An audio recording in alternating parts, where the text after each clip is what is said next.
warahmatullahi wabarakatuh. Saya Dr. Yuyun Widaningsi MKes SPPK Konsultan, Ketua Departemen Ilmu Patologi Klinik, Fakultas Kedokteran Universitas Hasanuddin Makassar. Pada video kali ini, kami akan menyampaikan edukasi tentang infeksi saluran kemih pada wanita, khususnya pada wanita usia subur, ibu hamil, dan ibu menyusui sebagai kelompok rentan atau kelompok risiko stunting. Video ini dibuat dalam rangka upaya percepatan penurunan stunting dan dalam rangka acara puncak Hari Nusantara Nasional tahun 2023 di Kota Tidore, Kepulauan. Dalam rangkaian acara ini, kami dari Departemen Ilmu Patologi Klinik, Fakultas Kedokteran Universitas Hasanuddin, telah melakukan bakti sosial berupa pemeriksaan laboratorium faktor-faktor risiko stunting di Kota Tidore, Kepulauan. Dan hal ini bekerja sama dengan BKKBN Provinsi Maluku Utara dan Dinas Kesehatan Kota Tidore, Kepulauan. Dari bakti sosial yang telah kami lakukan pada tanggal 10 dan 11 November lalu, kami menemukan sekitar 60% lebih wanita usia subur terinfeksi saluran kemih. Atas dasar itulah, kami merasa perlu memberikan edukasi kepada masyarakat dalam bentuk video edukasi ini. Selanjutnya, rekan kami, Dr. Nursin Abdul Qadir, MKes SPPK Konsultan, akan melanjutkan edukasi tentang infeksi saluran kemih pada wanita. Selamat menyaksikan. Assalamualaikum warahmatullahi wabarakatuh. Bersama saya Dr. Nursin Abdul Qadir dari Departemen Ilmu Patologi Klinik Fakultas Kedokteran Universitas Hasanuddin. Kali ini mengajak saudara-saudari sekalian untuk mengenali lebih dini wanita dengan risiko infeksi saluran kemih atau yang lebih dikenal dengan ISK. Untuk mengenali apa itu infeksi saluran kemih, terlebih dahulu kita tahu dulu apa itu saluran kemih.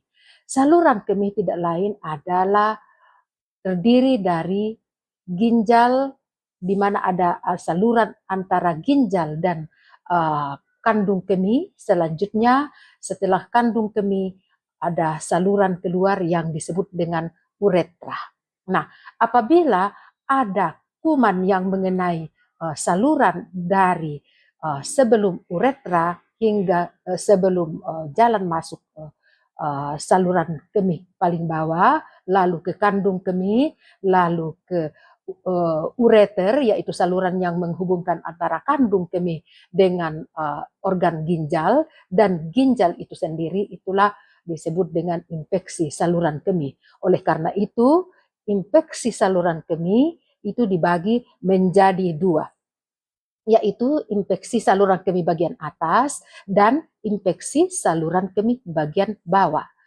Infeksi saluran kemih adalah infeksi yang mengenai ginjal, ada dua, yaitu ginjal kiri dan ginjal kanan, dan saluran yang menghubungkan antara ginjal dengan kandung kemih di kiri dan di kanan.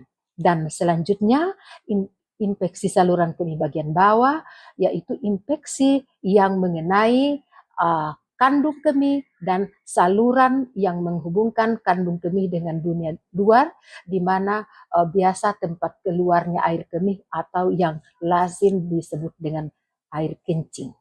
Ya, kenapa wanita mudah terkena ISK? Ada beberapa alasan. Pertama, oleh karena saluran kemihnya yang pendek. Saluran kemih paling bawah itu namanya uretra, yaitu yang menghubungkan antara dunia luar dengan kandung kemih. Kedua, oleh karena lubang uretra atau lubang saluran kemih luar itu sangat dekat dengan lubang anus. Apa itu lubang anus? Kita lihat pada gambar di sini, ini adalah lubang anus. Ya, jadi dia begitu dekat dengan saluran kemih. Nah, di muara, ini namanya daerah perineum, yaitu daerah di mana terdapat 3 lubang keluar, yaitu 1 lubang pembuangan kotoran besar, biasa disebut dengan buang air besar, tempat keluarnya buang air besar, namanya anus. Lubang kedua adalah lubang vagina, yaitu tempat keluarnya bayi ketika melahirkan. Dan paling depan inilah lubang tempat keluarnya air kencing atau air kemih yang dikenal dengan uretra. Jarak yang terlalu dekat ini sehingga membuat bakteri yang normalnya ada di saluran keluar di anus ini berjalan-jalan atau bertamasa dari anus ke saluran kencing, sehingga apabila pindah dapat menyebabkan berpindah tempat dapat menyebabkan infeksi. Kemudian yang ketiga, aktivitas seksual yang meningkat atau hubungan suami istri yang meningkat, utamanya pada wanita usia subur, utamanya pada wanita yang baru menikah. Infeksi saluran kemih pada pasangan usia subur, khususnya wanita yang baru menikah ini, itu biasa dikenal dengan istilah honeymoon syndrome, yaitu sindrom infeksi saluran kemih yang mengenai orang-orang yang berbulan madu. Oleh karena itu dikenal dengan istilah sindrom honeymoon. Yang keempat, alasannya kenapa wanita mudah infeksi saluran kemih, hygiene-nya yang buruk, cara ceboknya yang tidak benar, ataukah cara membersihkan, ataukah jarang membersihkan area vital itu. Dan yang kelima adalah imunitas yang menurun seperti pada ibu hamil. Nah, siapa sajakah wanita yang berisiko terkena infeksi saluran kemih? 1. Wanita dengan aktivitas seksual meningkat seperti pada pasangan usia subur. Yang kedua, wanita hamil. Nah, sudah disebutkan tadi adalah wanita hamil itu memiliki imunitas yang menurun, ya, karena kehamilannya. Kemudian yang ketiga, kebersihan diri yang buruk atau dikenal dengan hygiene, ya. Bagaimana gejala awal dari ISK itu sendiri? Ya, gejala awal dari ISK ya adalah 1, ada rasa ingin selalu buang air kecil atau tidak puas saat berkemih. Kalau sudah berkemih, ingin berkemih lagi, seperti itu. Kedua, ada rasa nyeri atau perih saat buang air kecil, ya. Terkadang disertai rasa panas. Dan yang ketiga, ada rasa tidak nyaman pada perut bagian bawah seperti kita lihat pada gambar di sebelah kiri. Kemudian berikutnya, ada bau urin yang sangat menyengat. Yang keenam, warna urin saat berkemih kita perhatikan terkadang keruh, bahkan kadang-kadang bercampur darah dan kadang-kadang kelihatan agak kemerahan. Ya, kemudian yang ketujuh adalah demam. Biasanya demam orang yang ISK ini biasanya rasa dingin, menggigil, ya. Setelah itu baru panas.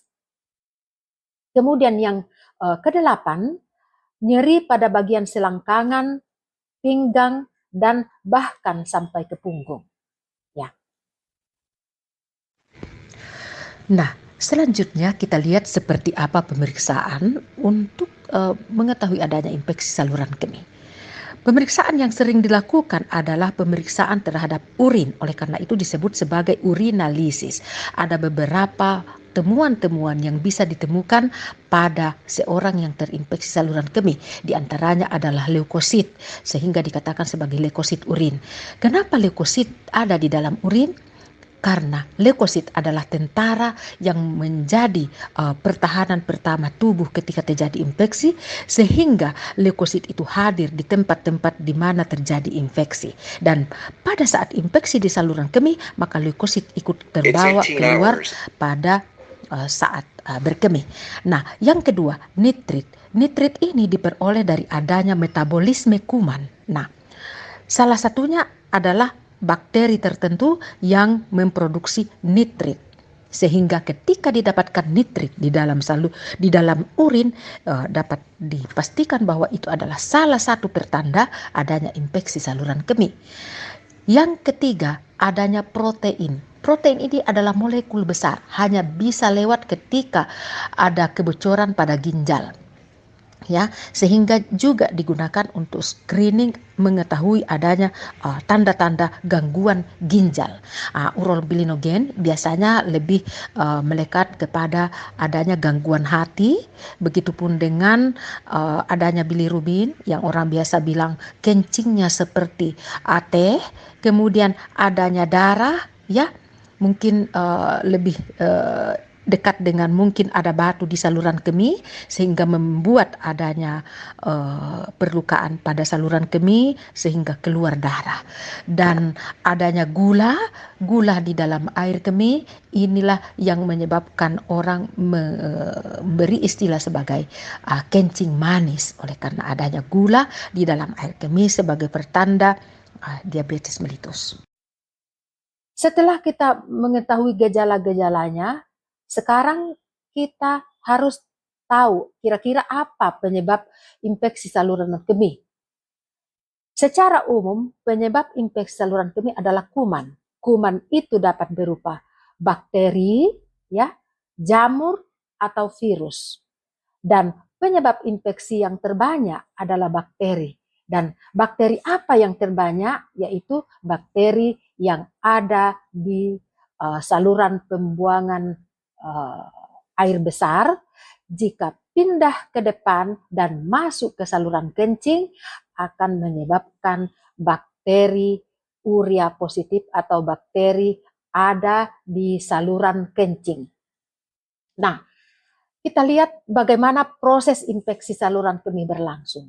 Tadi sudah saya jelaskan bahwa area di tempat bermuaranya 3 lubang itu namanya area perineum, ya, di mana ada saluran pembuangan dari anus, ada vagina tempat keluarnya bayi, dan ada saluran kemih.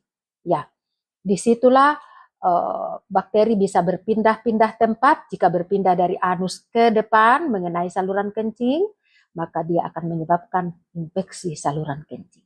Ada banyak jenis bakteri yang bisa mengenai infeksi saluran kencing, tetapi bakteri yang paling banyak adalah namanya Escherichia coli atau E. coli. Itu banyak di dalam saluran pembuangan air besar. Nah, apa yang terjadi jika mengalami infeksi saluran kemih yang tidak terobati atau terus-menerus ada, yaitu akan terjadi peradangan yang lama makin naik. Awalnya mungkin hanya saluran keluar, seperti pada gambar ini kita lihat pada saluran keluar, lalu naik ke kandung kemih, lalu naik ke saluran antara kandung kemih dengan ginjal, lalu mengenai ginjal. Infeksi berulang-ulang pada ginjal akan menyebabkan gangguan ginjal kronik. Gangguan ginjal kronik dapat berlanjut menjadi gagal ginjal. Dan apa yang terjadi kalau sudah terjadi gagal ginjal? Ini akan berakhir dengan cuci darah yang kita kenal dengan istilah hemodialisa. Perlu diketahui bahwa berdasarkan data Riskesdas oleh Kemenkes pada tahun 2018 ditemukan bahwa Provinsi Maluku Utara memiliki prevalensi gagal ginjal kronis berdasarkan diagnosis dokter pada penduduk umur lebih dari 15 tahun. Menurut provinsi tahun 2013 sampai 2018, Maluku Utara menduduki peringkat kedua tertinggi untuk penyakit ginjal kronis. Nah, temuan kami ketika bakti sosial lalu tanggal 10 hingga tanggal 11 di 7 puskesmas kota Tidore Kepulauan, lebih dari 60% pasien memiliki tanda-tanda infeksi pada saluran kemih, di mana ditemukan leukosit dan nitrit di dalam urin mereka, sehingga boleh jadi ini adalah pintu masuk atau salah satu pintu masuk sehingga tingginya prevalensi ginjal kronis di Provinsi Maluku Utara. Nah, apa yang kita lakukan jika ada gejala ISK? 1. Segeralah ke puskesmas atau dokter terdekat untuk mendapatkan obat atau antibiotik agar ISK ini dapat diobati dengan tuntas, tidak berulang-ulang terus, dan tidak berlangsung kronis agar terhindar dari komplikasi yang tidak diinginkan. Dan kedua, lakukan tindakan pencegahan. Seperti kata orang bahwa pencegahan lebih baik daripada mengobati. Nah, bagaimana cara pencegahannya? 1. Perbanyak air minum atau perbanyak minum air dengan volume 50 cc per kilogram berat badan. Nah, jika berat badan kita 40 kilogram, setidaknya minumlah 2 liter sehari, ya.